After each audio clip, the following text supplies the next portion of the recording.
ಒಂದು ವಸ್ತು ಅನೇಕ ಮುಖವಾದ ಶಕ್ತಿಯ ರೂಪದಲ್ಲಿ ಇಲ್ಲಿ ತುಂಬಿಕೊಂಡಿದೆ ದೇಶದಲ್ಲಿ. ಆದರೆ ಇರೋದು ಒಂದೇ.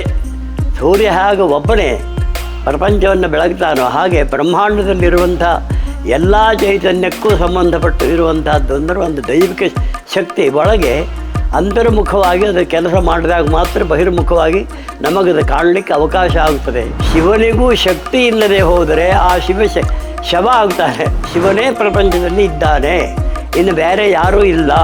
ಪ್ರಿಯ ವೀಕ್ಷಕರೇ, ಈ ವಿಡಿಯೋನ ನೋಡೋದಕ್ಕೂ ಮೊದಲು ನಮ್ಮ ಚಾನೆಲ್ ಅನ್ನ ಇನ್ನು ಸಬ್ಸ್ಕ್ರೈಬ್ ಮಾಡ್ಕೊಂಡಿಲ್ಲ ಆದ್ರೆ ತಕ್ಷಣವೇ ಸಬ್ಸ್ಕ್ರೈಬ್ ಮಾಡ್ಕೊಳ್ಳಿ. ಹಾಗೆ ವಿಡಿಯೋ ಇಷ್ಟ ಆಗಿದ್ರೆ ಶೇರ್ ಮಾಡಿ. ಶ್ರೀ ಗುರುಭ್ಯೋ ನಮಃ. ಗುರುಭ್ಯಶ್ಚ ಗ್ರಹೇಭ್ಯಶ್ಚ ಮಯಾ ಬದ್ಧೋಯಮಂಜಲಿ ಪ್ರಸನ್ನ ಮನಸಸ್ತೇಮೆ ಸತ್ಯಾಂ ಕುರ್ವಂತು ಭಾರತೀಂ. ದೇವಭಕ್ತರಾದಂತಹ, ವೇದನಿಷ್ಠರಾದಂತಹ, ಶಾಸ್ತ್ರಜ್ಞರಾದ, ಶಾಸ್ತ್ರನಿಷ್ಠರಾದ, ಶಾಸ್ತ್ರದ ಮಾರ್ಗದರ್ಶಕರಾದಂತಹ ಹಿರಿಯ ಚೇತನವಾದಂತಹ ಶ್ರೀಯುತ ಹಿತ್ಲಳ್ಳಿ ನಾಗೇಂದ್ರ ಭಟ್ರಿಗೆ ಸಾಷ್ಟಾಂಗ ಪ್ರಣಾಮಗಳು. ಭಟ್ರೆ, ಈ ವೇದ ವಿಷಯ ಮತ್ತು ದೇವ ವಿಷಯ, ಈ ದೇವರಿಗೂ ಮತ್ತು ನಮಗೂ ಇರುವ ಸಂಬಂಧ, ದೇವಾಲಯಕ್ಕೂ ಮತ್ತು ನಮಗೂ ಇರುವಂತಹ ಸಂಬಂಧ, ಈ ದೇವರ ಚೈತನ್ಯಕ್ಕೂ ಮತ್ತು ನಮ್ಮ ಚೈತನ್ಯಕ್ಕೂ ಇರುವ ಸಂಬಂಧ, ಇದರ ಬಗ್ಗೆ ನಮಗೆ ಒಂದೆರಡು ವಿಷಯಗಳನ್ನು ತಿಳಿಸಿಕೊಡಬಹುದಾ? ಒಳ್ಳೆಯ ವಿಷಯ. ದೇವತಾ ಸ್ತೋತ್ರ ಮಾಡಿ ಆಮೇಲೆ ನಿಮ್ಮ ಪ್ರಶ್ನೆಗೆ ಉತ್ತರ ನನ್ನಿಂದ ಸಾಧ್ಯ ಆದಷ್ಟು ಕೊಡ್ತೇನೆ. ಆಲಂಬ್ಯ ಯದ್ಭಕ್ತಿತರಂ ಮಹಾಂತಂ ತರಂತಿ ಸಂಸಾರ ಮಹಾಸಮುದ್ರಂ ಆರಾಮಪಲ್ಲಿ ನಿಲಯಂ ನಮಾಮ ಲಕ್ಷ್ಮೀನೃಸಿಂಹಂ ಕುಲದೈವತಂ ನಃ ಶೋಣಪ್ರಭಾಂ ಸೋಮಕಲಾವತಂಸಾಂ ಪಾಣಿಸ್ಫುರತ್ ಪಂಚಶರೇಷು ಚಾಪಾಂ ಪ್ರಾಣಪ್ರಿಯಾಂ ನೌಮಿ ಪಿನಾಕಪಾಣೇಃ ಕೋಣತ್ರಯಸ್ಥಾಂ ಕುಲದೇವತಾಂ ಮೇ ಯಯಾ ವಿನಾ ಜಗತ್ಸರ್ವಂ ಮೂಕಮುನ್ಮತ್ತವತ್ತದ ಯಾ ದೇವಿ ವಾಗಧಿಷ್ಠಾತ್ರಿ ತಸ್ಯೈ ವಾಣ್ಯೈ ನಮೋ ನಮಃ ಅಂತ ಒಂದು ಮಾತು ಬರ್ತದೆ. ಯಾರ ಅನುಗ್ರಹ ಇಲ್ಲದೆ ಹೋದರೆ ಮಾತೇ ಇಲ್ವೋ ಅಂತಹ ದೇವತೆಗಳ ಸ್ಮರಣೆಯನ್ನು ನಾವು ಇಟ್ಕೊಳ್ಳದೆ ಹೋದರೆ, ಭಾರತೀಯರಲ್ಲಿರಲಿ ಅಥವಾ ಇನ್ನಿತರ ಯಾವುದೇ ದೇಶದವರಿರಲಿ, ಒಂದು ಮಹಾಚೈತನ್ಯ ಶಕ್ತಿ ಪ್ರಪಂಚ ನಡೆಸುವಂಥದ್ದೊಂದು ಇದೆ. ಆ ಶಕ್ತಿಯೇ ನಮ್ಮನ್ನು ಪ್ರಚೋದನೆಗೊಳಿಸುವಂಥದ್ದು. ಅದಿಲ್ಲದೆ ಹೋದರೆ ಮನುಷ್ಯ ಮೂಕನೋ, ಉನ್ಮತ್ತನೋ, ಜಡನೋ, ಯಾವುದೋ ರೀತಿಯಲ್ಲಿ ಪ್ರಪಂಚದಲ್ಲಿ ಅವನಿಗೆ ಕಾಣುವಂತಹದ್ದೊಂದು ಪ್ರಕಾಶತ್ವ ಬರದೇ ಹೋಗುವಂತಹ ಸ್ಥಿತಿ ಬರ್ತದೆ ಅಂತ ಹೇಳಿದರು. ಹಾಗಾಗಿ ಭಗವಂತನ ಅನುಗ್ರಹವೇ ನಮಗೆ ಮೂಲ ಕಾರಣವೇ ಹೊರತು ನಮ್ಮಲ್ಲಿ ಬೇರೆ ಯಾವ ಶಕ್ತಿಯೂ ಪ್ರತ್ಯೇಕವಾಗಿ ಮನುಷ್ಯ ಶಕ್ತಿ ಹೇಳುವಂಥದ್ದು ಇಲ್ಲ. ಅದಕ್ಕೆ ಒಂದು ಉದಾಹರಣೆ ನಾವು ಕೊಡಬಹುದು. ಈ ಇಂದ್ರಿಯಗಳು ವ್ಯವಸ್ಥಿತವಾಗಿಯೇ ಇರ್ತದೆ ಯಾವಾಗಲೂ. ಆದರೆ ಒಂದು ಸಲ ಪ್ರಾಣ ಹೋಗ್ಬಿಡ್ತದೆ. ಆಗ ಇಂದ್ರಿಯದ್ದು ಏನು ಪ್ರಯೋಜನ? ಆ ಪ್ರಾಣ ಹೋದದ್ದು ಪುನಃ ಮತ್ತು ಶ್ವಾಸ ಹಿಂತಿರುಗಿ ಒಳಗೆ ಸೇರುವಲ್ಲಿವರೆಗೆ ಅದಕ್ಕೆ ಪ್ರಶ್ನೆ ಇಲ್ಲ. ಹೊರಗೆ ಹೋಗಿದ್ದು ಹೊರಗೆ ಹೋದರೂ ಮುಗದೆ ಹೋಯಿತು. ಹಾಗಾಗಿ ಭಗವಂತನ ಸಾಕ್ಷಿಯನ್ನು ಇಟ್ಟೇ ಮನುಷ್ಯ ಯಾವುದೇ ಜೀವಿಯೂ ಸಹ ತಿರುಗಬೇಕು ಮತ್ತು ಸಂಚಾರ ಮಾಡಬೇಕು, ತನ್ನ ವ್ಯವಹಾರವನ್ನು ನಡೆಸಬೇಕೆ ಹೊರತು ಅವನ ಸಾಂಗತ್ಯ ಇಲ್ಲದೆ ಹೋದಲ್ಲಿ ಮಾನವ ಇರಲಿ ಇನ್ನಿತರ ಯಾವ ಪ್ರಾಣಿಯೂ ಪ್ರಪಂಚದಲ್ಲಿ ಇಲ್ಲ. ಇದು ಎಲ್ಲರಿಗೂ ಗೊತ್ತಿದ್ದಂಥ ವಿಷಯ. ಆದರೆ ಇದರಲ್ಲಿ ಅನೇಕ ಮುಖವಾಗಿ ಹೇಳಿದರು ದೇವತೆಗಳನ್ನು. ನಾವು ಅದ್ವೈತಿಗಳು, ಆದರೆ ಅನೇಕ ದೇವತೆಗಳನ್ನು ಪೂಜೆ ಮಾಡ್ತಾ ಇದ್ದೀರಲ್ಲ, ಇದೇನು? ಈ ಪ್ರಶ್ನೆಯೂ ಬರ್ತದೆ ಇಲ್ಲಿ. ಒಂದು ಶಕ್ತಿ ಪ್ರಪಂಚದಲ್ಲಿ ಇರೋದು, ಒಂದು ಸೂರ್ಯ ಒಬ್ಬ, ಇಡೀ ಬ್ರಹ್ಮಾಂಡವನ್ನು ಬೆಳಗುವಂಥವ. ಆದರೆ ಅದನ್ನೇ ಬಹುಮುಖವಾಗಿ ನಿಮಗೆ ಹೇಳುವಂಥ ಪ್ರಸಂಗ ಯಾಕೆ ಬಂತು? ಈ ಪ್ರಶ್ನೆ ಬರಬಹುದು. ಅದಕ್ಕೆ ಮಹಾತ್ಮರೇ ನಮಗೆ ಉತ್ತರ ಹೇಳ್ತಾರೆ. ಅದು ಏನು ಹೇಳ್ತಾರೆ ಅಂತ ಕೇಳಿದ್ರೆ, ಒಂದು ವಸ್ತು ಅನೇಕ ಮುಖವಾದ ಶಕ್ತಿಯ ರೂಪದಲ್ಲಿ ಇಲ್ಲಿ ತುಂಬಿಕೊಂಡಿದೆ ದೇಶದಲ್ಲಿ. ಆದರೆ ಇರೋದು ಒಂದೇ.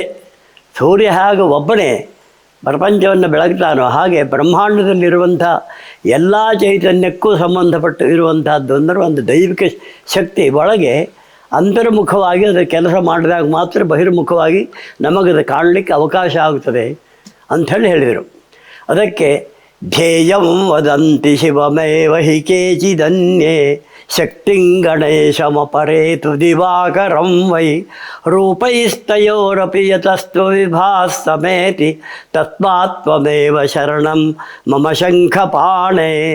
ಇದು ನಮಗೆ ಆಚಾರ್ಯ ಸ್ಥಾನದಲ್ಲಿದ್ದಂಥ ಮಹಾತ್ಮರು ಹೇಳಲ್ಪಟ್ಟಂಥ ವಾಕ್ಯ. ಕೆಲವರು ಧ್ಯೇಯಂ ವದಂತಿ ಶಿವಮೇವ ಹಿ, ಶಿವನೇ ಪ್ರಪಂಚದಲ್ಲಿ ಇದ್ದಾನೆ, ಇನ್ನು ಬೇರೆ ಯಾರೂ ಇಲ್ಲ, ಶಿವನೇ ಪ್ರತ್ಯಕ್ಷವಾಗಿ ಪರಮೇಶ್ವರ ಅಂತ ಅವನಿಗೆ ಹೆಸರು, ಜಗದೀಶ ಅಂತೂ ಹೆಸರು ಅವನಿಗೆ, ಅವನೇ ಪ್ರಪಂಚದಲ್ಲಿದ್ದಾನೆ, ಅವನನ್ನೇ ಆರಾಧನೆ ಮಾಡಬೇಕು ಅಂತ ಶಿವಭಕ್ತರು ಬಂದರಂತೆ. ಆಮೇಲೆ ಶಿವಭಕ್ತರು ಬಂದ ನಂತರ ಈ ವಿಚಾರವನ್ನು ಹೇಳಿದ ಮೇಲೆ ಶಕ್ತಿ ಉಪಾಸಕರಾದಂಥ ವ್ಯಕ್ತಿಗಳು ಬಂದರು. ಶಿವನಿಗೂ ಶಕ್ತಿ ಇಲ್ಲದೆ ಹೋದರೆ ಆ ಶವ ಆಗ್ತಾನೆ. ಯಾಕೆ ಕೇಳಿದರೆ ಶಿವಂ ಶಕ್ತಿಯುಕ್ತೋ ಸ್ಪಷ್ಟವಾಗಿ ಹೇಳಿಬಿಟ್ಟಿದೆ. ಹಾಗಾಗಿ ಶಕ್ತಿ ಆರಾಧನೆಯೇ ಬೇಕು ಪ್ರಪಂಚದಲ್ಲಿ, ಬೇರೆ ಯಾವುದು ಬೇಡ ಅಂಥೇಳಿ ಶಕ್ತಿ ಉಪಾಸಕರು ವಿಚಾರ ಬಂತು. ಆಮೇಲೆ ಇನ್ನೂ ಕೆಲವರು ಬಂದರು, ನೀವು ಶಕ್ತಿ ಹೇಳಿ, ಶಿವ ಅಂತ ಹೇಳಿ, ಯಾವುದು ಮಾಡೋದಾದರೂ ಆದವು ಪೂಜ್ಯೋ ಗಣಾಧಿಪ ಅಂತ ಶಾಸ್ತ್ರಕಾರರು ಹೇಳ್ತಾ ಇದ್ದಾರೆ. ನಮಗೆ ನಿರ್ವಿಘ್ನದಿಂದ ನಾವು ಮಾಡಲ್ಪಡುವಂತಹ ಆಡುವಂತಹ ಮಾತುಗಳು ಮತ್ತು ಮಾಡುವಂತಹ ಕೆಲಸಗಳು ಯೋಗ್ಯವಾಗಿ ನಡೀಬೇಕು ಅಂತಾದರೆ ಅದಕ್ಕೆ ಪರಮಾತ್ಮನ ಒಂದು ಮಹಾನ್ ಅಂಶ ಇದ್ದದ್ದು ಗಣಪತಿ. ಹಾಗಾಗಿ ಆದವು ಗಣಾಧಿಪತಯೇ ನಮಃ ಅಂತ ಹೇಳಿದ್ರಿಂದ ಅವನೇ ಸಾಕಲ್ಲ, ಅದೇ ಅಂಗಡಿಯಲ್ಲಿ ಎಲ್ಲ ವಸ್ತುವು ಸಿಗ್ತದೆ ನಮಗೆ, ಮತ್ತು ಯಾಕೆ ಶಕ್ತಿ ಬೇಕೆ, ಶಿವ ಯಾಕೆ ಬೇಕು ಅಂತ ಹೇಳಿದರು. ಇನ್ನೂ ಮತ್ತು ಸೂರ್ಯೋಪಾಸಕರು ಬಂದರು. ಇದೆಲ್ಲ ನೀವು ಮಾಡಿಕೊಂಡು ದೇವರಿಗೆ ಇದು, ಆದರೆ ಪ್ರಪಂಚವೇ ಸೃಷ್ಟಿ ಮಾಡಿದೆ ನೋಡಿ, ಯಾವುದು ಸೂರ್ಯ, ಅಸಾಧಾರಣವಾದ ಶಕ್ತಿ, ಯಾವ ಶಕ್ತಿ ಸಂಬಂಧ ಇಲ್ಲ. ಇದಿಷ್ಟು ನೀವು ಯಾವುದೋ ಒಂದು ಬಡಿಗರಿಂದೋ ಅಥವಾ ಮೂರ್ತಿಕಾರರಿಂದಲೋ ಮಾಡ್ಕೊಂಡು ಬಂದು ಇಟ್ಕೊಂಡಂಥ ದೇವತೆಗಳು, ಬಾಕಿ ಎಲ್ಲ ದೇವತೆಗಳು. ಅದಕ್ಕೆಲ್ಲ ಕಾರಣ ಬೇರೆ ಇದೆ, ಅದನ್ನು ಬಿಡಿಸಿ ಹೇಳಬಹುದು. ಆದರೆ ಇದು ಸೃಷ್ಟಿಯೇ ಮಾಡಲ್ಪಟ್ಟಂತಹದ್ದು ಸೂರ್ಯ ಜಗತ್ತು. ಅಹಮಾದಿತ್ಯ ರೂಪೋಸ್ಮಿ ಚಂದ್ರಮಾಸ್ತ್ವಂ ಪ್ರಕಾಶತೆ ಸಂಯೋಗೇ ಚ ವಿಯೋಗೇ ಚ ಜಗಸ್ಥಾವರ ಜಂಗಮಂ. ಇಂಥ ವಾಕ್ಯಗಳನ್ನು ಸ್ಪಷ್ಟವಾಗಿ ಹೇಳಲ್ಪಟ್ಟಿದೆ ಶಾಸ್ತ್ರದಲ್ಲಿ. ಆದ್ದರಿಂದ ಸೂರ್ಯನೇ ಸಾಕು ಅಂತ ಹೇಳಿದರು. ಆದರೆ ಮಹಾತ್ಮರು ಹೇಳ್ತಾರೆ ನೋಡಿ, ಎಷ್ಟು ಚಂದವಾಗಿ ಅದ್ವೈತ ತತ್ವಕ್ಕೆ ಹೋಗ್ತಾರೆ ಅವರು. ಕೊನೆಗೂ ಅದ್ವೈತ ತತ್ವ ಬಿಟ್ಟು ಇಲ್ಲ ಅವರು. ನೀವು ಯಾವುದೇ ರೂಪದಲ್ಲಿರಪ್ಪ ಮಹಾರಾಯ, ನನಗೆ ಅನುಗ್ರಹ ಮಾಡು ನೀನು, ಅದೇ ನನಗೆ ಸಾಕು, ಮತ್ತು ಬೇರೆ ಯಾವುದೂ ಬೇಡ ಅಂತ ಹೇಳ್ತಾರೆ.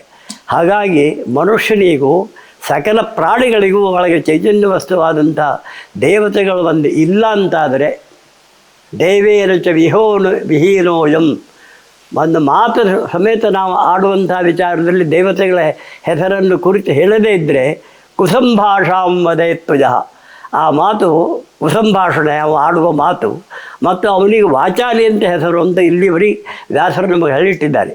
ಆದ್ದರಿಂದ ಪ್ರಪ್ರಥಮವಾಗಿ ಭಗವಂತರಾದ ಲಕ್ಷ್ಮೀ ನರಸಿಂಹನನ್ನು ಪ್ರಾರ್ಥನೆ ಮಾಡಿ ನಿಮ್ಮ ವಿಚಾರಗಳು ಏನಿದೆಯೋ ಅದನ್ನು ನಾವು ಮುಂದುವರಿಸುವ ಅಂತ ಹೇಳಿ ಸಂತೋಷ ಪಡ್ತೇನೆ. ಮತ್ತು ಮುಹೂರ್ತಾಭಿಮಾನಿ ದೇವತೆಯಾದಂತಹ ದೇವತೆಗಳು ಒಳ್ಳೆಯ ಸಕಾಲವನ್ನು ಕೊಡಲಿ. ಇಷ್ಟು ನಾನು ಆ ಮುಹೂರ್ತಾಭಿಮಾನಿ ದೇವತೆಗಳಿಗೆ ನಮಶ್ರೀ ಸೂರ್ಯಾಯ ನಮಶ್ರೀ ಸೂರ್ಯಾಯ ನಮಶ್ರೀ ಸೂರ್ಯಾಯ ನಮಃ ನಮಸ್ತ್ರೀ ಜೀವಾಯ ನಮಶ್ರೀ ಜೀವಾಯ ನಮಶ್ರೀ ಜೀವಾಯ ನಮಃ ಹೇಳಿ ನಾನು ನಮಸ್ಕಾರ ಮಾಡಿಕೊಂಡು ಆರಂಭ ಮಾಡ್ತೇನೆ.